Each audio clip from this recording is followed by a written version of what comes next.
Detrás del mundo que conocemos, detrás del telón de lo cotidiano, detrás de lo aparente, lo visible y hasta lo creíble, escondidas entre líneas están las historias perdidas.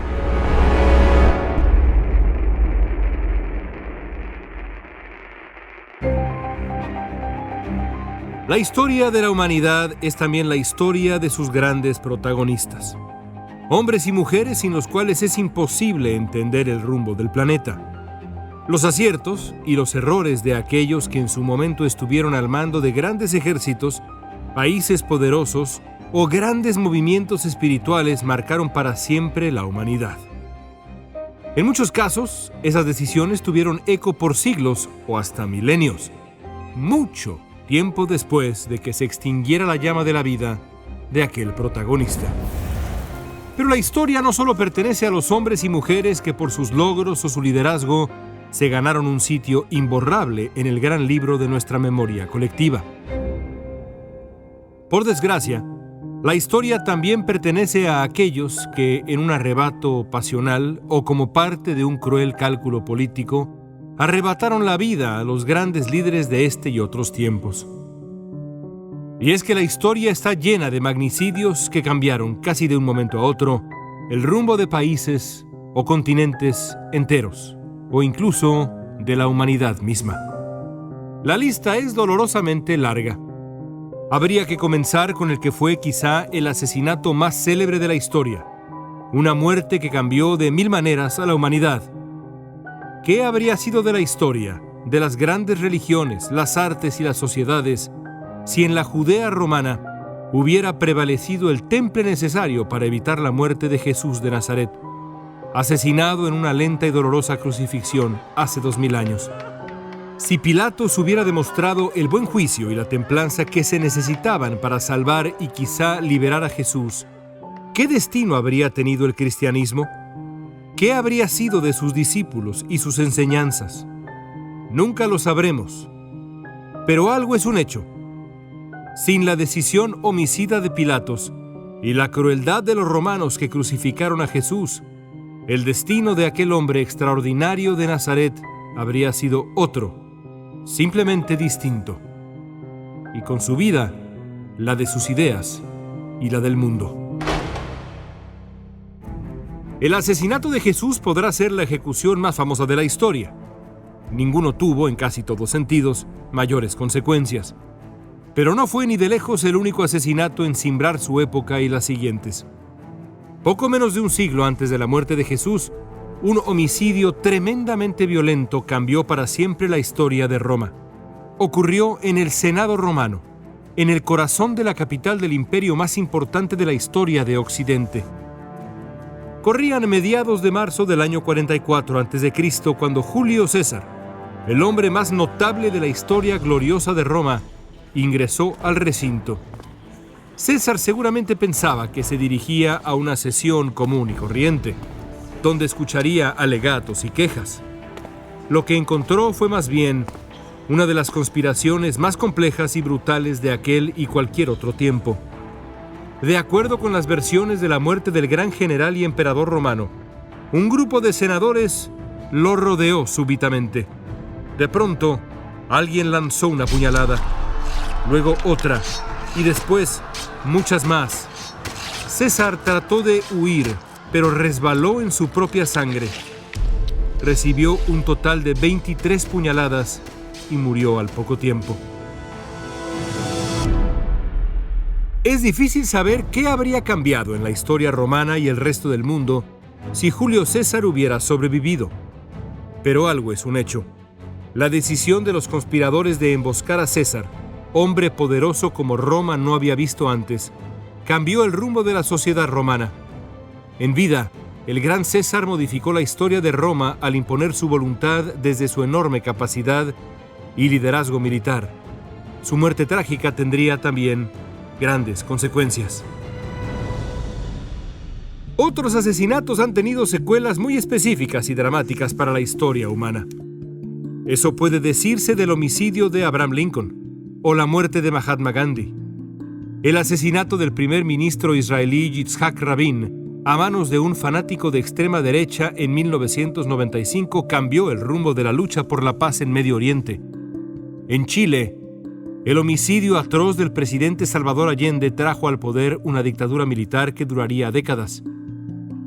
Y aunque es posible que su explosión habría sido inevitable de cualquier modo, la Primera Guerra Mundial comenzó gracias al asesinato a sangre fría en 1914 del archiduque austriaco Francisco Fernando, a manos de un joven terrorista serbio-bosnio llamado Gavrilo Princip. Los disparos de Princip desencadenarían un conflicto que a lo largo de los siguientes 4 años le costarían la vida a 40 millones de seres humanos. De ese calibre fueron las consecuencias del acto homicida de un solo criminal. La historia de México está llena de magnicidios de consecuencias funestas. Varios héroes de la Revolución murieron asesinados: Venustiano Carranza, Álvaro Obregón, Francisco Villa, Emiliano Zapata. Pero fue el homicidio de Francisco I. Madero el que representa hasta la fecha la gran interrogante del México de la Revolución. ¿Qué habría pasado en México si la feroz conspiración contra Madero hubiera fracasado? ¿Qué habría sucedido si Madero hubiera sobrevivido los días violentos de 1913 para gobernar por el resto de su mandato? Quizá no habría ocurrido el resto de la Revolución Mexicana, o al menos no como la conocemos. Quizá nunca habría surgido el Partido Nacional Revolucionario, que años después se convertiría en el PRI, el partido hegemónico del siglo XX en México. Quizá.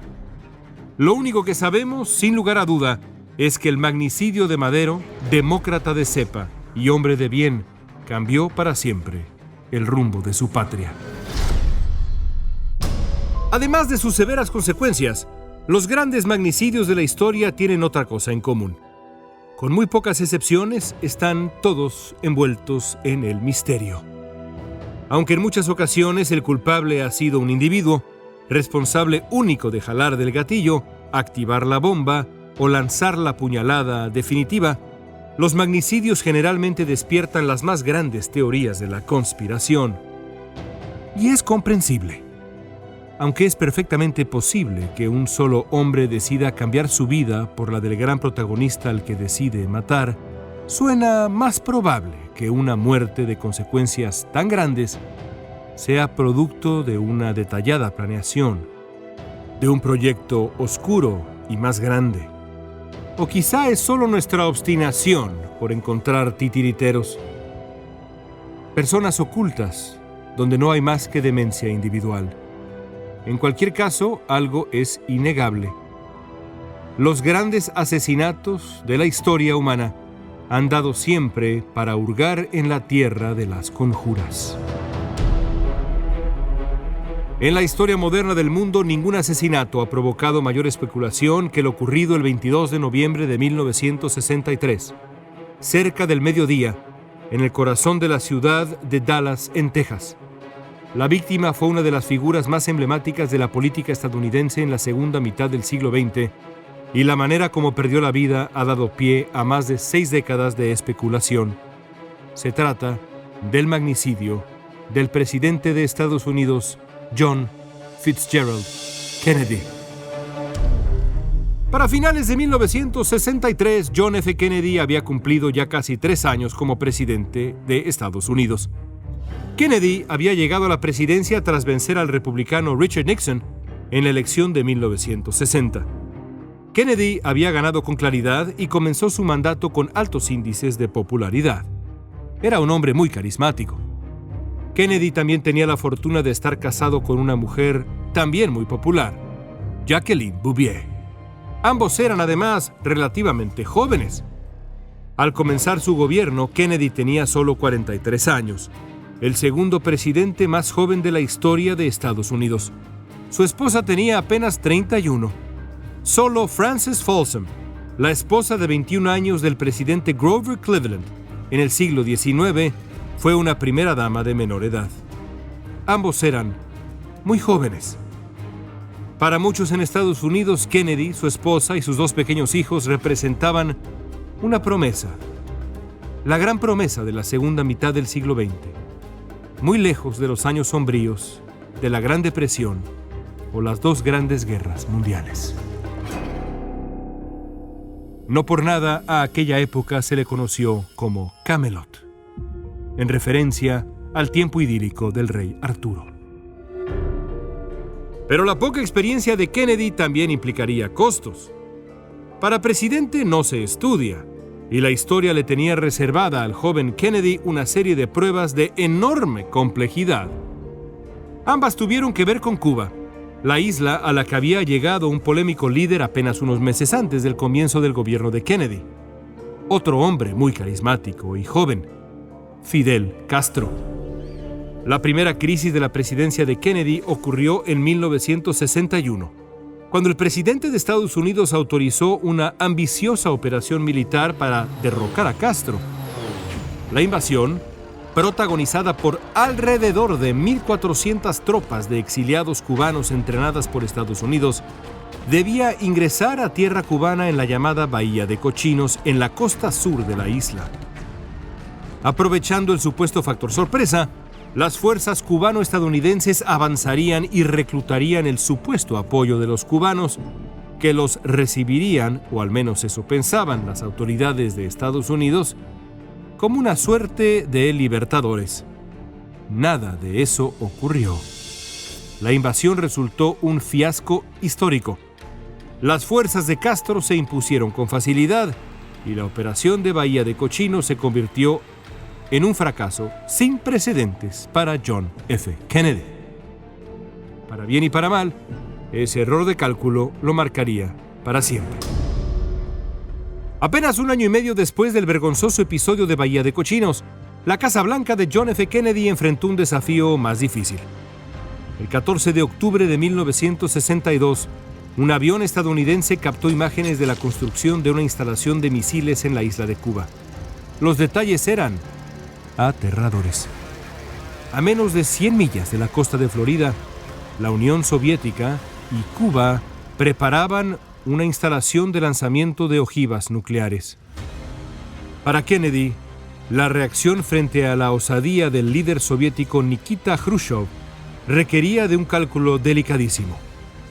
Un movimiento en falso y el mundo corría el riesgo de enfrentar una tercera guerra mundial, esta vez con bombas nucleares.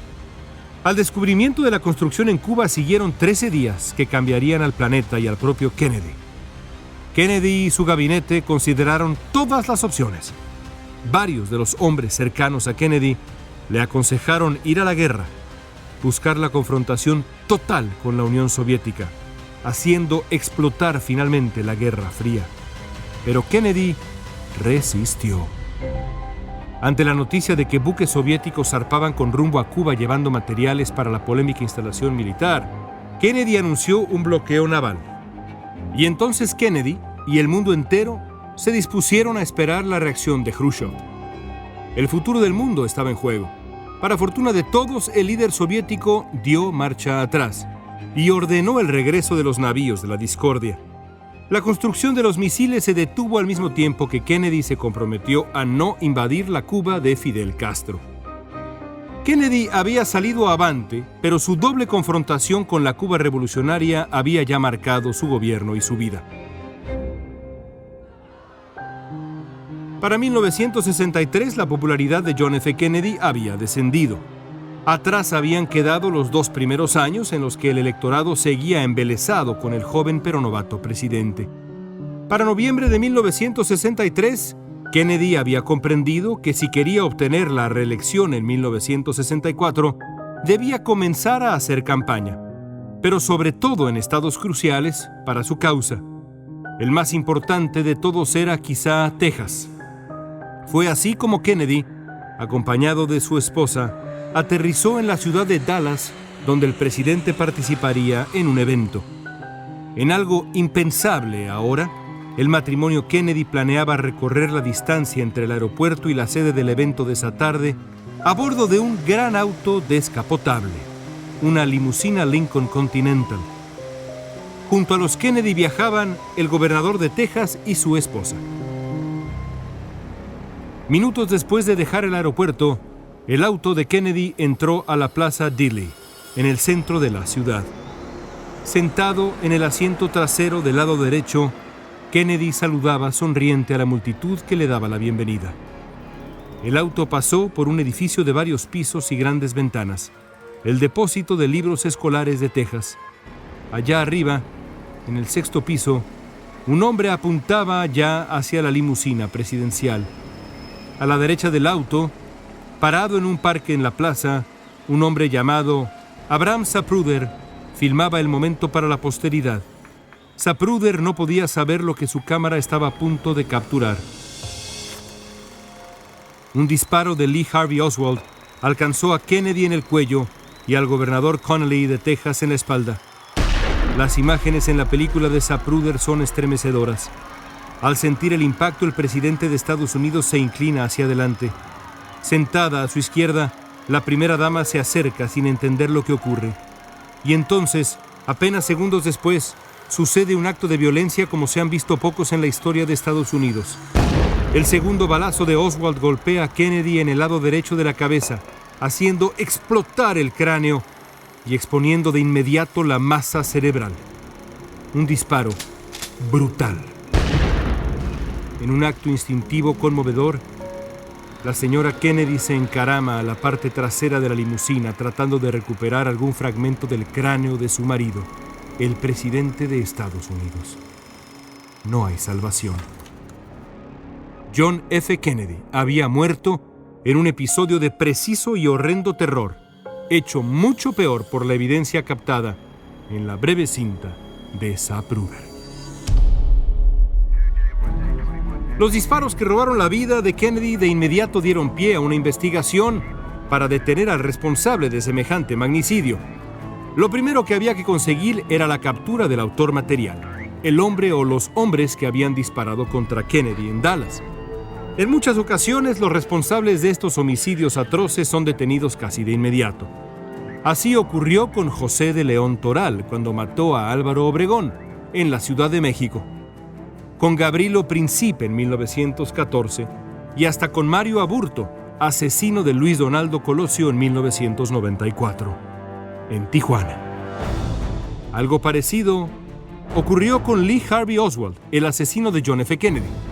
Aunque Oswald logró escapar del edificio desde donde había disparado contra Kennedy, un testigo lo había visto con detalle suficiente como para desatar una auténtica cacería en Dallas. Apenas 2 horas después de la muerte de Kennedy, la policía detendría a Oswald en un cine local. Al principio, Oswald negó haber matado a Kennedy. Dijo ser víctima de un complot. De inmediato, entre el duelo y la conmoción, la opinión pública estadounidense comenzó a preguntarse: ¿quién era realmente Lee Harvey Oswald? Este hombre que se definía como un marxista y parecía, por lo demás, enteramente normal. El único que sabía la respuesta a todas las dudas era el propio Oswald. Pero la historia tenía otras ideas. El domingo por la mañana, 48 horas después de la muerte de Kennedy, Oswald fue asesinado de un tiro en el abdomen por Jack Ruby, un empresario y mafioso local. Oswald moriría en el mismo hospital donde apenas un par de días antes había sido declarado muerto John F. Kennedy. Con ese disparo a quemarropa, Ruby le había robado a Oswald y a la historia de Estados Unidos la posibilidad de revelar la verdad. La asombrosa secuencia de eventos que comenzó con el asesinato de John F. Kennedy y culminó con la muerte en televisión y en vivo de su presunto homicida Lee Harvey Oswald dio paso casi de inmediato a toda una corriente de pensamiento conspirativo en la sociedad de Estados Unidos. No era posible, pensaban muchos, que la misteriosa y súbita muerte de Kennedy y el no menos impactante desenlace de la vida de su asesino fueran algo normal. Algo más estaba detrás. El magnicidio no podía ser obra de un solo hombre, aunque estuviera inspirado por odios ideológicos, ni aunque hubiera sido radicalizado por motivos geopolíticos. Tenía que haber algo más detrás de la muerte de Kennedy, el primer magnicidio de ese calibre en Estados Unidos desde la igualmente terrible muerte en 1865 de Abraham Lincoln en un teatro en la capital de Washington. Como muchas veces ocurre cuando la sociedad es testigo de la muerte violenta de uno de sus grandes protagonistas, Estados Unidos comenzó a buscar afanosamente un culpable más grande, una mano que moviera los hilos, una conspiración detrás de los hechos terribles de aquel mediodía en Dallas, Texas. Apenas unas semanas después de la muerte de Kennedy, el nuevo presidente, Lyndon Johnson, estableció la llamada Comisión Warren, formada por un grupo de eminentes estadounidenses con el propósito explícito y único de descubrir la verdad objetiva detrás del asesinato de John F. Kennedy. La comisión tendría la encomienda de encontrar, si lo hubiera, a algún cómplice de Oswald. La comisión tardó un año en investigar todo lo ocurrido en Dallas. El resultado fue un reporte de cientos de páginas cuyas conclusiones no callaron los rumores. En muchos sentidos hicieron todo lo contrario. Antes que nada, la Comisión Warren determinó que el total de disparos en contra de Kennedy había sido 3, aunque el presidente sufriera solamente 2 impactos, el último claramente fatal. La comisión también descartó que hubiera un segundo tirador, una de las teorías que habían comenzado a extenderse en Estados Unidos. La precisión de los disparos y la trayectoria hacía suponer a muchos que tenía que haber existido un segundo francotirador en algún lugar de la plaza. La Comisión Warren determinó que eso no había sido así. La reacción de un segmento de la opinión pública fue de escepticismo inmediato. No era posible, pensaban los que ya empezaban a difundir teorías de la conspiración, que una sola bala mágica penetrara con esa impresionante precisión tanto a Kennedy como al gobernador de Texas sentado frente a él. La comisión también concluyó que no había evidencia alguna para sugerir una conspiración más amplia, ya fuera en el asesinato de Kennedy o en el homicidio posterior de Lee Harvey Oswald. Y para frustración de toda la sociedad estadounidense y del mundo entero, que seguía obsesivamente todo lo relacionado con el asesinato de Kennedy y sus secuelas, los miembros de la Comisión Warren determinaron que era imposible, con la evidencia existente, determinar a ciencia cierta los motivos que habían llevado a Oswald a realizar uno de los homicidios más dramáticos en la historia del siglo XX. Creada para borrar todas las dudas de la conciencia estadounidense, la Comisión Warren consiguió en muchos sentidos lo opuesto. A partir de ese momento, a finales de 1964, comenzaron a surgir diversas teorías sobre quién realmente había matado a John F. Kennedy. Las primeras 2 teorías de la conspiración se concentraron en lo primero, el acto en sí. Kennedy había sido asesinado de 2 disparos de una precisión casi quirúrgica mientras viajaba en un auto en movimiento. El segundo disparo en particular requería de una enorme habilidad, incluso hoy, cuando las herramientas de la guerra disponibles para un francotirador son mucho más letales y precisas. Desde el 6º piso del edificio donde se encontraba Oswald hasta el auto presidencial en movimiento había una distancia de 81 metros. El calibre de habilidad o de suerte que se requiere para conseguir ese disparo hizo dudar a muchos. La teoría más común es que alguien misteriosamente colocado en una pequeña ladera en la plaza había disparado contra Kennedy desde otro ángulo. Científicos aficionados comenzaron a presentar distintos cálculos geométricos para sugerir las trayectorias diferentes. Aún así, nadie jamás encontró evidencia clara o contundente de que había existido un segundo francotirador en Dallas. Otra teoría de la conspiración se refería a un hombre misterioso parado sobre el césped, apenas a unos metros del auto de Kennedy al momento exacto del disparo fatal. Las dudas sobre este hombre tenían que ver con un detalle tétrico. En un día completamente soleado en Dallas, el hombre tenía abierto un gran paraguas color negro. Las dudas sobre la identidad del hombre del paraguas llevaron a muchos a suponer que de alguna manera este hombre había construido un arma dentro del paraguas y había disparado usando un mecanismo digno de alguna película de James Bond. La verdad de la identidad y las intenciones del hombre del paraguas resultaron al final mucho menos hollywoodenses. El hombre llamado Louis Stephen Witt había decidido presentarse ese mediodía en la plaza en Dallas con un paraguas abierto, en referencia al apoyo que en su momento había dado el padre de Kennedy en la Segunda Guerra Mundial, a la posición del primer ministro inglés Chamberlain, que había apostado por apaciguar a Adolfo Hitler antes que confrontarlo. Chamberlain acostumbraba a llevar consigo siempre un paraguas. De ese modo, ninguna teoría de la conspiración había podido comprobar que el responsable material del asesinato de Kennedy fuera otra persona que Lee Harvey Oswald. Pero en la historia de los grandes asesinatos, a veces hay menos dudas sobre quién jaló el gatillo, en contraste con la curiosidad que genera quién pudo estar detrás, moviendo los hilos, urdiendo el complot. ¿Quién planeó el homicidio? ¿Fue solo Oswald en su locura? ¿O había alguien impulsándolo, llevándolo a cometer ese acto atroz? Esa pregunta ha cautivado la imaginación de millones desde la muerte de John F. Kennedy en Dallas. Quizá la teoría más común sobre los posibles autores intelectuales del homicidio del presidente Kennedy apunta a la mafia estadounidense. Los que defienden esta hipótesis esgrimen dos razones históricas.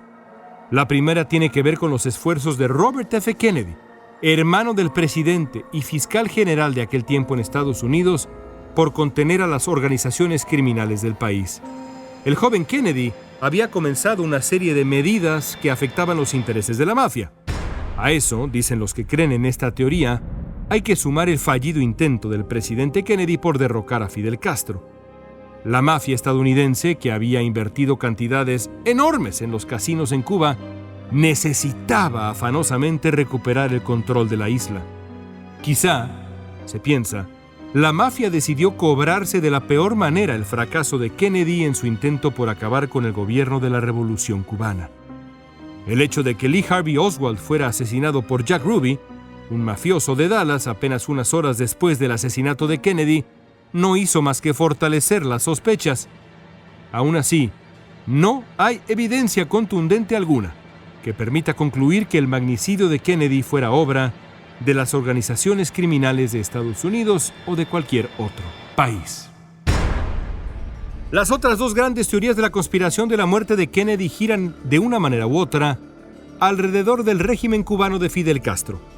Una de ellas sugiere que Oswald había sido usado por el gobierno cubano y la Unión Soviética para matar a Kennedy. La clave de esta hipótesis está en los días que Oswald pasó en la Ciudad de México en septiembre de 1963, apenas un par de meses antes de matar a Kennedy.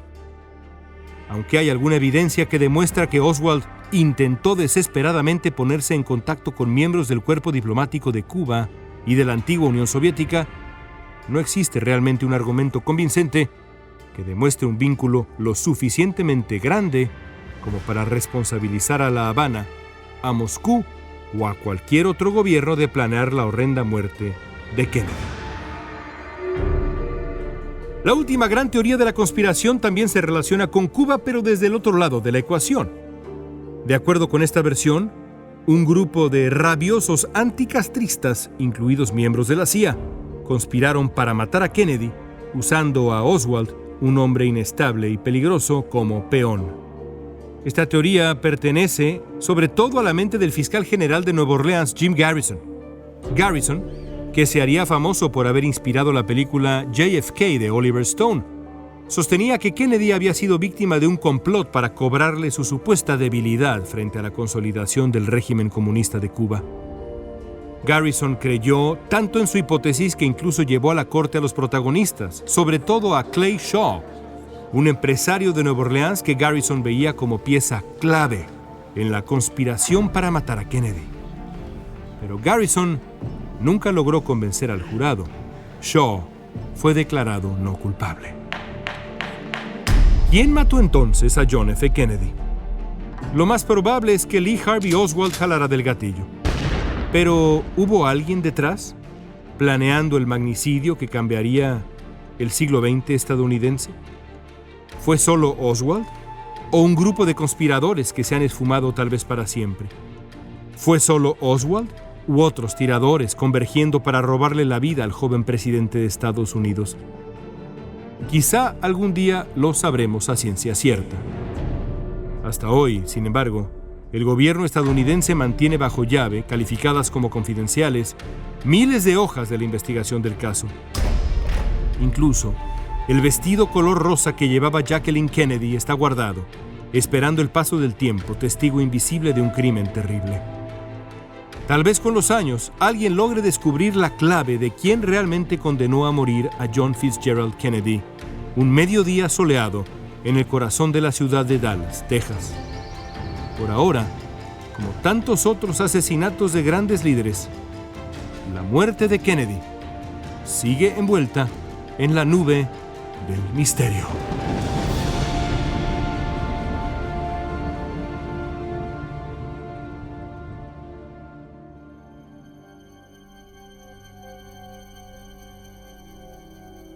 Esto fue Historias Perdidas, escrito y narrado por León Krause, editado por Guillermo Espinosa y Jorge Farías, producido en Clio por Daniel Krause.